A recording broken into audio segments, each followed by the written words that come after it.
വിലകളെ വേണ്ടി എന്നെ കൊണ്ടുവന്ന് മോശമായി സമയം കളഞ്ഞു. അതും ശാരിക പോലത്തെ ചെറിയ പയ്യന്മാരാണ്. കോളേജൊക്കെ കഴിഞ്ഞതല്ലേ? ഇല്ലില്ല, സ്കൂളിലാണ്, ഫസ്റ്റ് സ്റ്റാൻഡേർഡില്. നിങ്ങൾ ആദ്യം ഒന്ന് മനസ്സിലാക്കണം.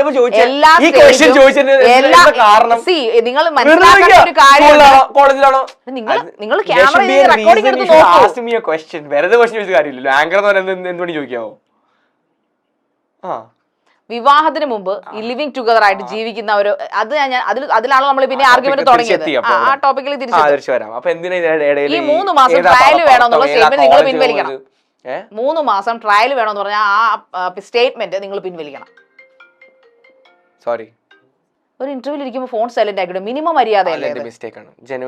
അയ്യോ അത് ഞാൻ ആക്ച്വലി ആക്ടിങ് ഇച്ചിരി ഓവർ ആണെന്ന് എനിക്ക് സംശയമുണ്ട് നിങ്ങളുടെ. അങ്ങനെയാണല്ലോ.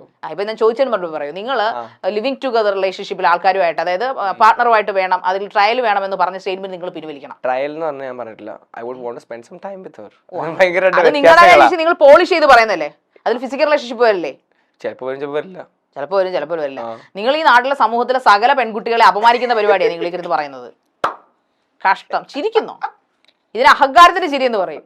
നിങ്ങൾ എല്ലാത്തിനും ഇത്രയും മ്ലേച്ഛകരമായ ഒരു ഹോട്ട് സീറ്റ് ഞാൻ ഇതുവരെ കൈകാര്യം ചെയ്തിട്ടില്ല. ഞാൻ ഇത് അവസാനിപ്പിക്കും. ഹോട്ട് സീറ്റ് അവസാനിപ്പിക്കും ഞാൻ ഇവിടെ.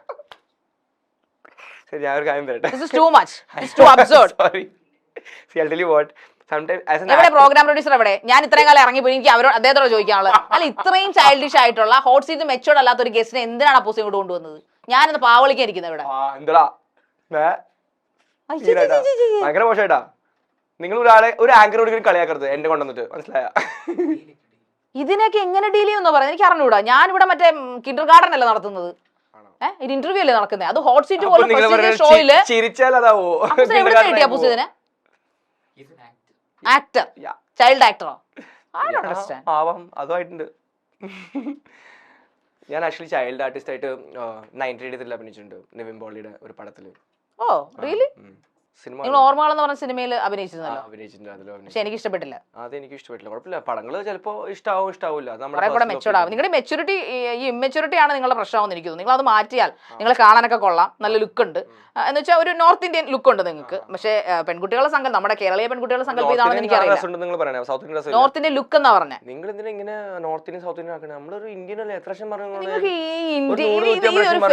South Indian, north Indian, Bengali, Bihari ഭയങ്കര മോശമാണ്. നമ്മളൊരു പോകുന്ന വഴിക്ക് ഒരാൾ ഇങ്ങനെ എടാ ബംഗാളി എന്ന് വെച്ചാൽ അത് ഭയങ്കര വിഷമം ഒരാൾക്ക്. അങ്ങനെ ഒരിക്കലും പറയരുത്. നിങ്ങൾ എപ്പോഴും ഒരു ഇന്ത്യൻ എന്ന രീതിക്ക് അല്ലെങ്കിൽ ഒരു ഹ്യൂമാനിറ്റി എന്ന രീതിക്ക് നിങ്ങൾ ഒരിക്കലും സൗത്ത് ഇന്ത്യൻ, നോർത്ത് ഇന്ത്യൻ. നിങ്ങൾ ഒരു ആരാധിക വിളിച്ചിട്ട് നിങ്ങൾ അവരോട് വളരെ മോശമായിട്ടല്ല സംസാരിച്ചു.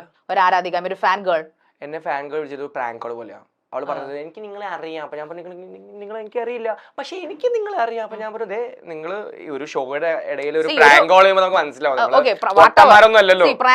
ഓ നിങ്ങൾക്ക് എല്ലാം അറിയാം, എല്ലാം അറിയാം. നിങ്ങളെ വിക്കിപീഡിയ ആണ്. ഓ അപ്പൊ അഹങ്കാരത്തിന്റെ മൂർത്തി ഭാവം ഭയങ്കര വലിയ കഷ്ടം. ഇതിനെയൊക്കെ എന്ത് നിങ്ങൾ കുറച്ച് ബുക്സ് ഒക്കെ വായിക്കുമായിരുന്നു. അഞ്ച് ബുക്കിന്റെ പേര് പറയട്ടെ. അഗ്നിച്ചിറകുകൾ, the wings of fire, Abdul കലാമിന്റെ. ദെൻ മാധവിക്കുട്ടിയുടെ മൈ സ്റ്റോറി. മലയാളം വായിക്കാൻ അറിയാം? എനിക്ക് വായിച്ചിട്ടുണ്ടോ? ഏതെങ്കിലും സ്റ്റോറി ബുക്ക് വായിച്ചിട്ടുണ്ടോ നിങ്ങൾ? സ്പൈഡർമാൻ കോമിക്സ് അല്ല ഉദ്ദേശിച്ചത്. ഞാൻ ആക്ച്വലി റോബിൻ ശർമ്മയുടെ who will cry when you dye എന്ന് പറഞ്ഞ റോബിൻ ശർമ്മയൊക്കെ വായിക്കും. ചേതൻ ഭഗത് വായിക്കാറുണ്ടോ? എല്ലാ ബുക്കല്ല, എല്ലാം. റോബിൻ ശർമ്മ ഇഷ്ടമാണ്. റോബിൻ ശർമ്മ കുഴപ്പമില്ല, നല്ലൊരു റൈറ്റർ ആണെന്ന് എനിക്ക് തോന്നുന്നു. പിന്നെ ഞാൻ എന്റെ ലാസ്റ്റ് പടം ചെയ്ത് വടക്കൻ സിനിമയില് നമ്മുടെ റൈറ്റർ ആയിരുന്നു ഉണ്ണി സാറ്. തനിക്ക് ഞാനൊരു ബുക്ക് റെഫർ ചെയ്യട്ടെ താങ്കൾക്ക്? ചെകുത്താന്റെ പണിപ്പുര. ചെകുത്താന്റെ പണിപ്പുര.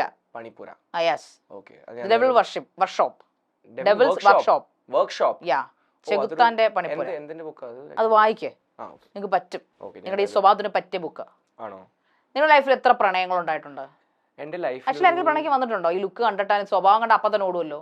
ഓടാണ്ടാണ്, പക്ഷെ എന്തിനാ വന്നെ എനിക്കറിയാം. ഉണ്ടോ? അപ്പൊ പ്രണയിച്ചിട്ടുണ്ടോ? പ്രണയിച്ചിട്ടുണ്ട്. എനിക്കും നിങ്ങൾ അങ്ങോട്ടല്ല, നിങ്ങൾ പ്രണയിക്കും. നിങ്ങൾ മറ്റേ അതാണോ ലുക്ക് കാര്യത്തിലൊന്നും പോയിട്ടുണ്ടാവും. അതൊക്കെ എടാ എല്ലാ ഹ്യൂമൻസും ലുക്ക് നോക്കിയിട്ടല്ല ഒരു പെൺകുട്ടി. നിങ്ങളുടെ ലക്ഷം കണ്ട് നിങ്ങൾ ആരെങ്കിലും പറ്റിച്ചിട്ടുണ്ടോ? പ്രണയിച്ചു പറ്റിച്ചിട്ടുണ്ടോ? ഈ മനുഷ്യൻ ചോദ്യം കേൾക്കത്തുമില്ല, ഈ മനുഷ്യൻ ചോദ്യത്തിന് ആൻസറും ഇല്ല. ഒരു കാര്യം എന്നെ ഇന്റർവ്യൂ ചെയ്യാൻ പറ. എന്നോടാ ചോദ്യങ്ങൾ, എന്നെ ഇന്റർവ്യൂ ഞാനിരിക്കാം. പുള്ളിയെ ഹോട്ട് സീറ്റിലെ ഹോസ്റ്റ് ആയിട്ടിരുന്നത് ഗോസ്റ്റ് ആയിട്ട് ഗോസ്റ്റ് ആയിട്ട് സംസാരിച്ചോട്ടെ കുറച്ചെങ്കിലും. ഞാനിവിടെ വെറുതെ ചോദ്യങ്ങൾ ചോദിക്കുന്നു. ഞാൻ നിങ്ങളോട് ഇരിക്കുന്നു ഹോട്ട് സീറ്റിൽ വെൽക്കം. ക്വസ്റ്റ്യനോ ക്വസ്റ്റ്യൻ ആൻസർ വേണ്ടേ നിങ്ങൾക്ക്? നിങ്ങൾ ഇന്നേ വരെ ഞാൻ ആൻസർ വേണോ ഇല്ലേ? ക്വസ്റ്റ്യൻ ചോദിക്കുമ്പോൾ ഉത്തരം വേണോ? ക്വസ്റ്റ്യൻ ചോദിച്ചു അപ്പൊ സമയം തരൂ. ക്വസ്റ്റ്യൻ ചോദിച്ചു നിങ്ങൾ കംപ്ലീറ്റ് ചെയ്യട്ടെ. നിങ്ങൾ ക്വസ്റ്റ്യൻ കേൾക്കുന്നുണ്ടോ ഞാൻ പറയുന്നല്ലോ? മൊത്തം കേട്ടു. അതുകൊണ്ട് ഞാൻ സംസാരിക്കും. അങ്ങനെയാണോ നിങ്ങള്? സീരിയസ്ലി പ്രോമിസ് നിങ്ങൾ എങ്ങനെയാണ് ഞാൻ പറയുന്നത് അറിയോ? ഹോട്ട് സീറ്റ്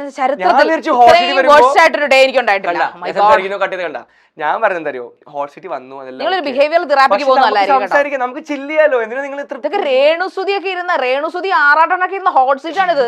അവരൊക്കെ പൊളിച്ച ഹോട്ട് സീറ്റ് ആണ് ഇതൊക്കെ. മനസ്സിലായോ? ഞാൻ പറഞ്ഞില്ല നമുക്ക് നോർമലി സംസാരിക്കാം. ഫൈറ്റ് ചെയ്യണോ കമ്പൽസറി അല്ലല്ലോ. This is hot seat man.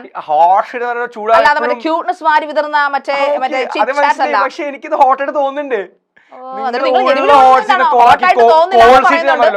സീറ്റിൽ ഇരുന്നിട്ടില്ല ഞാൻ വന്നിട്ട് ഇങ്ങനെ ഞെരുവിൽ കൊള്ളുകായിരുന്നു. ഐ മീൻ ചുമ്മാ ഇങ്ങനെ ജിഗിൾ ചെയ്തോണ്ടിരിക്കുകയാണ്. എന്റെ കംഫർട്ട് എനിക്ക് ഇങ്ങനെ ഇരിക്കാൻ തോന്നും. നിങ്ങൾ ആദ്യം മനസ്സിലാക്കണം ഇതൊരു വഴക്കാളി ഷോ അല്ല. You are finding it uncomfortable me sitting like this? Yes or no? നിങ്ങൾ ശോഭാഗ്രഹത്തിൽ ജീവിക്കുന്ന ഒരാളാണ്. അൺകംഫർട്ടബിൾ ആണോ ഞാനിപ്പോ ഇങ്ങനെ ഇരിക്കുമ്പോ? ഞാൻ നിങ്ങൾ അൺകംഫർട്ടബിൾ ആണോ എന്നാണ് ചോദിച്ചത്. നിങ്ങളുടെ മൊത്തത്തിൽ ഒരു ബോഡി അൺകംഫർട്ടബിൾ ആണ്. ഇങ്ങനെ ഇരിക്കുമ്പോഴാ? ഇങ്ങനെ ഇരിക്കുമ്പോഴേ നിങ്ങൾ മൊത്തത്തിൽ എനിക്കൊന്നും സംസാരിക്കാൻ. യെസ്. ഓക്കെ, അപ്പൊ ഞാൻ ഇപ്പൊ എന്താ ചെയ്യണ്ടേ? നിങ്ങൾ മര്യാദയ്ക്ക് സംസാരിക്കാം. ഇത് നമ്മൾ മറ്റേ നിങ്ങൾക്ക് അറിഞ്ഞുകൂടാ. എനിക്ക് എങ്ങനെ പഠിപ്പിക്കാൻ പറ്റും? ഇത്രയും പ്രായമുള്ള എങ്ങനെയാണ് പറയാൻ പറ്റുക? കോളേജിൽ നിന്നൊക്കെ നിങ്ങൾ ഒരു മിനിറ്റ് ഒന്ന് വായു കണ്ണടച്ചിരിക്കുക. ഒരു മിനിറ്റ് കണ്ണടച്ചു. പറ്റില്ല, അതെ പറ്റില്ല, അതെ ചിരിക്കുന്നുണ്ടോ? കണ്ണലടിക്കാൻ പറഞ്ഞേ, വായ അടയ്ക്കാൻ ഇത്ര നേരമായിട്ടും ഇല്ല എന്റെ കണ്ണ് ക്ലോസ്ഡ്. എന്റെ വായ മാത്രം ഒറ്റ സെക്കൻഡ് അടച്ചിട്ടില്ല. ഒരു മിനിറ്റ് ഒറ്റ സെക്കൻഡ് അടച്ചിട്ടില്ല. കണ്ണോ? മനസ്സിലായി. വായു കണ്ണ് ക്ലോസ് ആണോ? വായും നിങ്ങൾ പറഞ്ഞ സ്റ്റേറ്റ്മെന്റ് നിങ്ങൾ ഉത്തരത്തിന് നിങ്ങൾ തോക്കുമ്പോ നിങ്ങൾ എന്ന് പറയും തെറ്റാണെന്ന്. എത്ര സമയം ബാക്കിയുണ്ട്? ഒരു മിനിറ്റ് ആവാനായോ? ഈ ഹോട്ട് സീറ്റ് വല്ല കിഡ്സ് പാർക്കിലും വെക്കുന്നത് അതായിരിക്കും നല്ലത്. ഞാൻ പോകും. അത് പൊളി.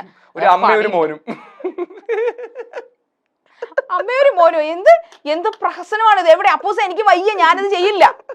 This too much. കിഡ്സ് പാർക്കിലൊക്കെ അപ്പൊ കറക്റ്റ് ആയിരിക്കും. പക്ഷെ നിങ്ങളെ കയറ്റാൻ പറ്റില്ലല്ലോ. കുഴപ്പമില്ല, മദേഴ്സും ഗ്രാൻഡ് മദേഴ്സിനെ കയറ്റാം. ക്യാമറ പേഴ്സൺസ്, ഈ ഹോട്ട് സീറ്റ് ടെലികാസ്റ്റ് ചെയ്യാൻ പറ്റില്ല. This is absorbed, totally absorbed ആണ്. ഇത് ഹ്യൂമിലിയേഷൻ ആണ്. ഞാൻ ആദ്യമായിട്ട് പറയാം, എന്റെ ചരിത്രത്തിൽ ആദ്യമായിട്ട് പറയാം, ഈ ഹോട്ട് സീറ്റ് ടെലികാസ്റ്റ് ചെയ്യാൻ പറ്റില്ല. ഞാൻ സമ്മതിക്കില്ല. ഒരു മിനിറ്റ് അപ്പോസ് എടുത്തിട്ട് പോ. കൊണ്ടുനോക്കിയോ?